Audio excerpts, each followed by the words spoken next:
Aitah for refusing to forgive my mom and uncle for what they did to dad. Our uncle, my dad's younger brother, started dating my mom after 1 year since my dad passed away. Recently, my brother found our mom's diary, revealing that she had an affair with our uncle for years and doubted whether any of us were truly our dad's children. My brother and I cut off contact with mom since then. Now she begs for reconciliation. When I, 23F, was 9, my dad passed away in an accident. It was hard for me and my brothers, 25 Mars and 21 Mem, because all of us were very close to dad. Mom was a saham, so suddenly she was without support, and things became really tough for us in the next few months. After a year or so, our uncle, dad's younger brother, contacted mom and began visiting us regularly. He took good care of us and helped out a lot. We all really liked him. He later asked mom out and she said yes. It was strange to see her with him, but we were young and wanted her to be happy. Our uncle also promised to take care of us. I did grow to see him as a stepdad and loved him like that. They were married 3 years after dad died and they have 2 kids too. My brothers and I really did love him and were happy for mom. We never felt like dad was replaced because both mom and uncle were very respectful about his place in our lives. A few months ago, my brother, 25M, was clearing out the attic at our old house and found mom's diary. Turns out mom had been having an affair with dad's brother for years, and she admitted to seriously doubting whether all or any of us were really dad's or not. It was disgusting to learn about all this so many years later. Dad had only recently learned of the affair, and a few weeks later, he was dead. I guess now I know why he suddenly became an alcoholic and decided to drive and drink despite having kids, and always telling us to think of family before taking risky decisions. Brother confronted mom and everything sort of blew up. Uncle tried to intervene, but brother almost attacked him. It was unbelievable, really. We had been a happy, almost normal family for years since dad passed, and now it's completely wrecked. Both my brothers have cut off mom completely, and any mention of them not being dad's results in them hurling all sorts of insults at mom. My half-siblings have become withdrawn and don't really talk to mom either. Most of our family is shunning her and our uncle. He keeps saying he just loved mom and nothing else. He tried saying he loved us whether we were his or not, but it only makes me feel more disgusted. Mom recently called me and she was begging me to talk to my brothers and asking that we get back together and that we shouldn't throw away the family and home we'd built up over the years. She says she mourned dad for years and she was respectful of him for years before getting with uncle, which I called bullshit. I told her I didn't want to see her and there is no way any of us can forgive her for what she did to dad. Mom said I was being needlessly cruel and it was vile to throw her out of our lives after she cared for us all these years. My BF agrees with her. Aitah? Relevant comments. Commenter. NTA. Damn, this is rough. Mom is blaming you guys for breaking up a family, but that family was based on lies, and she lied to you over years and never came clear. Your dad turning to alcohol and die in a car crash for drunk driving, and then you finding out that his alcohol abuse started when he found out about his wife cheating on him with his brother makes everything so much worse. They literally drove him into alcohol abuse. That led to his untimely death, robbing you of your father. This is so awful. And both don't even own up on their mistakes. I only did it for love. Nope, he did it for himself. Next thing you know, but we are family. So was your dad. And see what they did to him. Damn, I don't even have words. OP. Mom keeps saying that she was a good mom to us, and frankly, uncle had almost taken over dad's place in our lives. But he took it slow with us, and my brothers and I openly accepted him because he tried and was a good parent to us. I'd gladly have let him walk me down the aisle even because I thought he was so kind to take us all in after dad's passing, and dad would be happy that he had a brother like him. Thinking about all the thoughts I had over the years about uncle, and I feel so disgusted. I'm no better than mom, basically. I too replaced my dad, and it makes my skin crawl to think about it. Mom keeps saying that it's ungrateful and cruel to throw away years and years of love and care that uncle and her gave to us, and my BF agrees to that. They're all saying that we should take all the years they cared for us as enough compensation for the hurt they caused dad,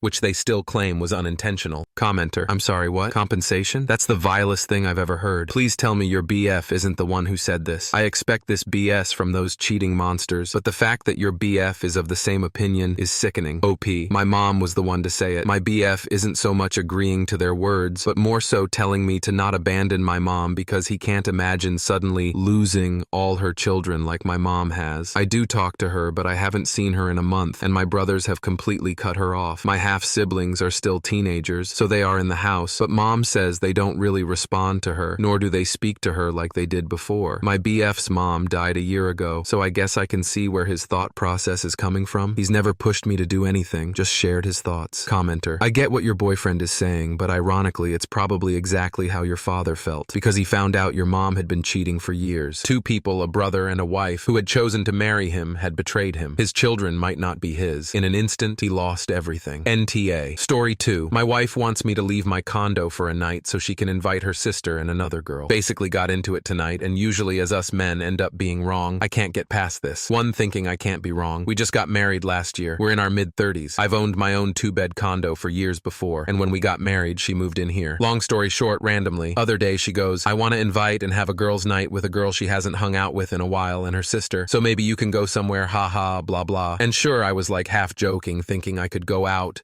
do something, and I just figured I'd come home later at night. But then she's serious, like, no, can you just go stay at your parents or something for the whole night so we can have a sleepover, etc. I'm like, what? Isn't that weird? Only one bedroom has our master bedroom bed. We don't have a bed in the other room, and the girl is someone I don't even know or talk to. I haven't seen her in years. I don't want rando sleeping in my bed, and it feels like I'm being kicked out of my own place. I mean, why can't I just be home later? Wifey says, oh, this is not really my home then, blah blah, and goes off on tangents. I mean, through marriage, it's hers, of course, sure, but I love my home, my room, my bed, the carpet, all of it, and it seems weird I have to leave for a night. Am I being an a-hole, or should I let them do their thing? I don't feel comfortable with it. I mean, it's like, I want to say fine, I'll go to Vegas for 3 nights by myself, and you can invite your people, and I'll stay away. Don't worry, it just seems not right. Relevant comments. Commenter. NTA. My husband and I have been married over 2 decades, in our early 40s. Having a girls' or guys' night meant that the spouse who wasn't hosting spent the evening in the bedroom, and the ones hanging out crashed in the living room on air mattresses. You don't kick out a spouse for a party. Commenter. Wife, SIL, and friend can get an Airbnb, or one of the other 2 can host. Story 3. Wife had online affair while I was caring for dying grandmother. I'm new here, so please forgive me for not using the abbreviations. Looking for opinions mostly. I'm 43. She is 38. Next weekend is our 11th anniversary. Been a couple for 14 years and have 2 kids. I want to provide some important context leading up to it, and will try to be as to the point as possible. In early 2021, we were all home. My wife was working from home. The kids were homeschooled. We got bed bugs, and I wasn't able to help a whole lot as I was recovering from reconstructive hip surgery. Late April, we got COVID and ended up giving it to my mom in May. She ended up in the hospital and passed away on June 3rd. It fell on me to be the one to have to pull the plug on her. 5 months later, my paternal grandma died. On our way back from her funeral, my maternal grandfather died. It took me a little over a year to do my mom's probate court, and it took up pretty much all my time as I did 95% of it myself. Mind you, still healing the hip. We got the inheritance and moved back to our home state. I told my wife she could take a break and I would go back to work at our family acupuncture clinic. The kids started school, and instead of me getting to work, we both fell into depression for 8 months. She ended up going to work first and was pissed about it, rightfully so. The next summer, early June, she took the kids to my sister's. My back went out, so I didn't go. She said we were in trouble and wasn't giving up, but was frustrated, ready to leave, although she did not convey it was that bad at that time. We had a big talk about things. I started snapping out of it and putting in work to improve myself, our relationship, and the family. By January, my maternal grandma was diagnosed with cancer. I knew at some point I would be the one caring for her. My first stay with my grandma was about 6 days at the end of April. This is when she first started playing with other people with remote sex toys on an app, unknown to me at this time. I came home for 3 weeks. On May 1st, she sent me a text saying she had noticed my efforts and felt crazy for ever thinking about hanging it up, and we were in a good place right now. When the kids were out of school for summer, I took them and my grandmother's sister up again for 2 weeks, came home again for 1 week, and went back with our son. My wife came up with our daughter for 2 weeks, end of June and early July. The day before we were all going to go home,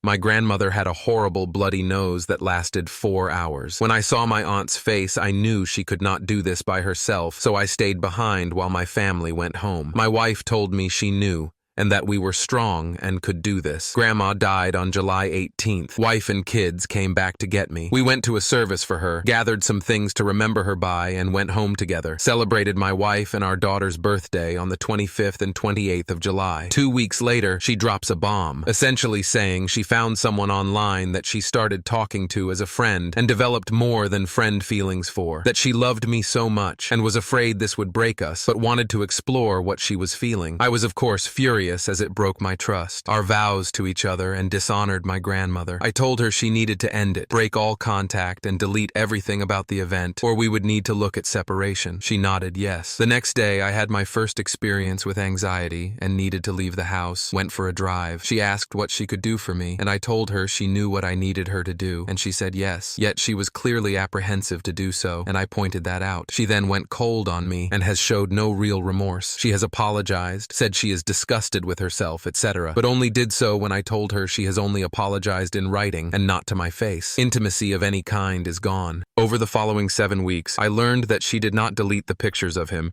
and refuses to do so. When I asked why, she shrugged her shoulder and said, history, extreme sexual imagery in her hidden folder. I asked her to see the phone and she handed to me, but as soon as she knew I saw him, she took it out of my hand. They have masturbated to each other several times, so she says. So it's probably more than a few. She has now changed the password on her phone twice in 4 days for the first time in 14 years. She had to go out of state for a bachelorette party, same state as AP. She was extremely frazzled before the trip. Never seen her that way. I know she took 2 vibrators with her. She was supposed to be with 11 other women on the trip and staying with them, which I know she did at least sleep there because she would FaceTime me and the kids every night. She didn't say much to me the whole trip though. I do suspect she met him in person there, but I can't prove it. We have had a lot of talks since, but when I bring it up, she just throws the past in my face and makes it about her or what I did, which is why I included the extra context. She says things like, I don't know if the person you fell in love with exists anymore or ever existed at all, that she is disconnected from everyone including me and is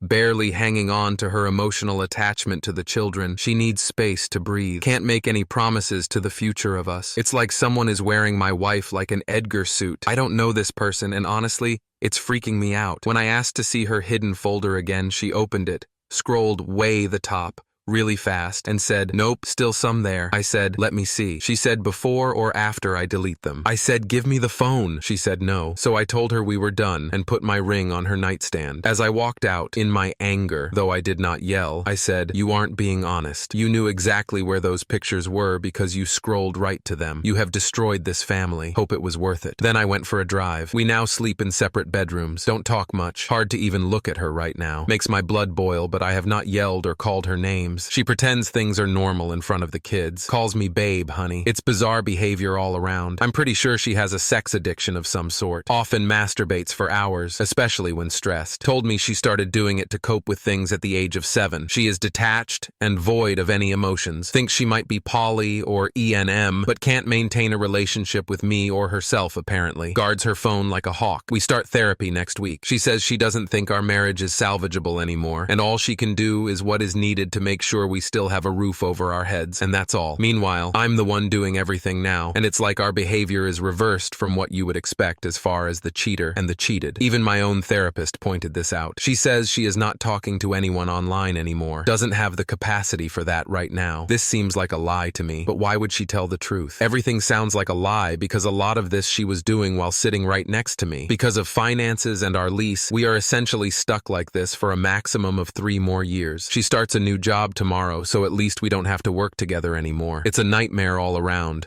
I don't sleep. Our youngest doesn't either. One of us is going for a drive almost every night. Anyway, what do you all think about this situation? Thanks. Relevant comments. Commenter, you should leave. You are miserable. She is a liar. That's a combo that never goes together. I don't understand why you feel compelled to stay with her even another day. File for divorce and get on with your life. The finances are always going to suck. Commenter, your wife is a cheat and a liar. She is absolutely emotionally cheating and most likely physically cheating and keeping you simply as a safety net. It's going to be tough, but you should seriously consider gray rocking her to protect your mental health. Seek a separation agreement and go from there. Do not be fooled by her constant pulling you in only to push you away. For her, it's control, and she is for sure talking and more of different mobile platforms. Thank you so much for watching until the end. If you enjoyed our videos, please don't forget to like, share, and subscribe to stay updated with our latest ones. Have a great day.